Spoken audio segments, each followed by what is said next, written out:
This video is brought to you from the Salesman.org HubSpot studio. Do you want to learn a sales process that works so well with the modern B2B buyer? Then stay tuned. Most B2B sales professionals work hard, and I'm sure you probably try pretty hard at work too, right? Well, Sam works damn hard in his sales role, yet he's constantly in the middle of the pack performance-wise within his sales team. He describes his sales job as feeling like he's just constantly running, sprinting along on this big hamster wheel. He's spending lots of energy, but he feels like he isn't really going anywhere fast. And he has lots of random prospecting and follow-up and meetings each day, but he doesn't really know what he's doing hour to hour. Sam's biggest issue is that he doesn't have a clear and defined sales process. And highly successful salespeople who go on to make hundreds of thousands, if not millions in commissions every year, well, they don't tend to work any harder than what Sam does. What they do differently is that they have a clear, defined, and effective sales process that works. So if you don't have a sales process right now, fear not. I'm going to run very quickly through the systematic selling process that we teach over at salesman.org in our Sales Accelerator training program. And I don't have time to explain every single part of it in massive detail, but I'm really confident that you're going to get at least a few pointers from this video that will improve your sales game via our sales methodology. Right, so there are 9 steps to the systematic selling process, and I'm going to try and get them all on one whiteboard right here for you now as we run through it. So part 1, or step 1, is going to find your ideal. Finding your ideal buyers. And taking the time to uncover your real ideal buyers and then selling directly to them rather than to anyone who will listen will save you hours in your prospecting efforts later on. And there are 3 basic steps to uncovering your ideal buyers. You need to come up with an ideal customer persona. You need to find the contact information.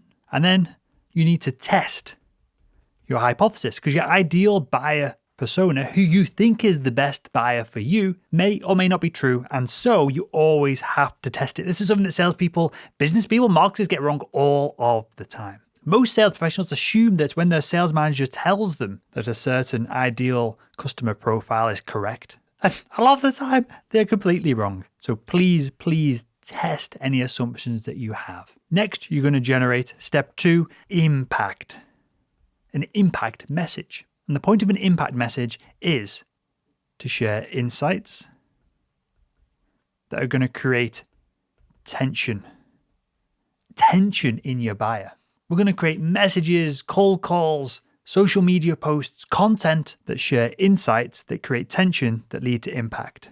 These are messages that a buyer can't just read and go, I'll get back to that later on today. Or even worse, messages where your buyer goes, no, maybe this isn't quite for me, and so I'll stick it in my spam folder. These are messages that land in your buyer's inbox and they go, crap, I've got to reply to this right now. And that gets us to the first close of systematic selling, where we're going to close the meeting. This is where our testing becomes real, because if you have the right ideal customer persona, contact information, and then impact message, the buyer is going to book a meeting with you. If they don't book a meeting with you, then you know that this feedback loop here is wrong. You know that your ideal customer persona wrong, and you need to go back to the starting board because your ideal customer persona must be wrong, the contact information must be wrong, your impact message must be wrong, which means insights are incorrect or you're not creating any tension within the buyer. But magic starts to happen once we get this feedback loop working, because then we can find more of our ideal customers. We know a message that works. We've confirmed it. We've used the scientific method to confirm this. We've made a hypothesis. We've proved it. And so this is when you can start to really scale your outreach and have massive effects on the marketplace. And to close this first meeting, literally all you have to say is, does it make sense to jump on a call next week? If the buyer says yes, then well done. You completed the first part of systematic selling. If the buyer says no, then again, you've got one of these areas wrong and you need to go back and start over. Step 4 of systematic selling is uncovering the rules of the game. Again, this is something that salespeople miss out on all of the time. And I want you to think about it like this. If someone tipped 8 different board games out onto a table, they mixed them all up and said, hey, let's play my game, this mega board game. Well, you wouldn't know where to start, would you? Because you wouldn't know what the rules are or how to win. And that's exactly what salespeople do when they try to play the game of sales. Salespeople are often caught off guard because they're playing they're playing checkers, while the buyer, they're playing chess. Clearly one is far more complicated than the other, and if you don't know the rules that the buyer is playing within, you're never going to be able to play the game and win. So once you've got your ideal buyer, you've closed the meeting with them, you know the rules that you're playing by, it's then time to, step 5, uncover what we call the reality gap. So this is dead simple. It's just the gap between the reality that your buyer is currently living in and the future, brighter, bolder reality that they want to live in. We call the gap between these two the reality gap. Now, if your product or service can help bridge the buyer from one place to another, we're on to step 6, which is closing the agreement. So the goal here in this closing phase is to get the buyer to agree, whether it's on the phone, in writing, in email, wherever it is. You need to get them to literally agree that there's this gap between the realities they want to live.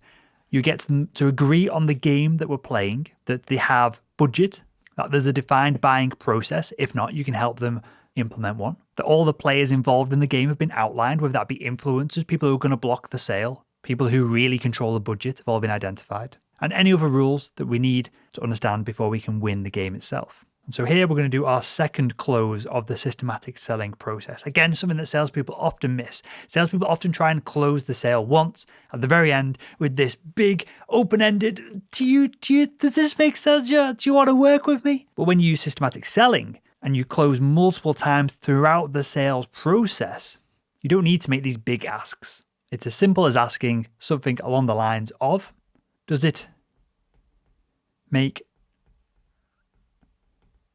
sense to work with us if we can take you from one place to another within the rules that you've identified? Does it make sense to consider working with us? That's all you've got to do. And at that point, you're literally 2/3 of the way through the buying process. Next, the 7th step of systematic selling, we need to beat status quo. And this is sometimes in B2B sales is the hardest step and something that, again, salespeople often forget or don't realize that they've got to do. If you ever find that your sales process seems to go pretty good from A to B, you get almost all the way there, and then it just fizzles out or stops, it's because you're not attempting to beat status quo within your sales process. In other words, the buyer doesn't want to go through the slight increase in pain to get a better result after the fact. This gap here is not big enough for them.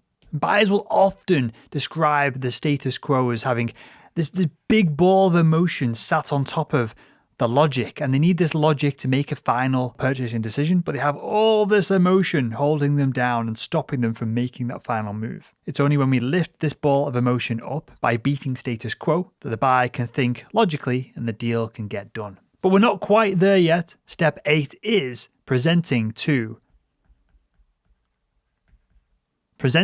consensus, because there's not just one buyer within a large B2B sale that has status quo that needs to be removed, beaten, changed, this emotion lifted so that they can think logically. There's going to be many, many, many individuals. Every year it goes from 7 to 10 to 12. In a few years from now, there'll be a boardroom of individuals that you need to get on board to get everyone agreeing for your deal to go through. So we need to present to consensus, which typically means in the systematic selling process, we need to uncover all of the key stakeholders, current realities, their future realities, beat their status quo, get it all documented. And once we get all of this done, we have all this consensus, we can move to the final step, step 9 of systematic selling, which is the final close that we need to work on.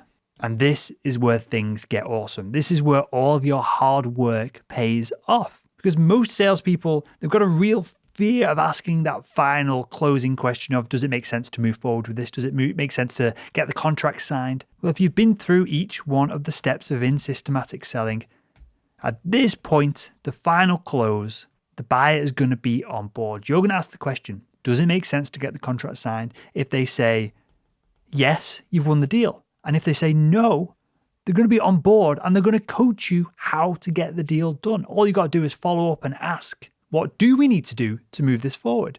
And they're probably going to refer you back to someone in the buying group who needs to be on board. They're going to explain that the rules perhaps have changed slightly, and so you need to recover this section.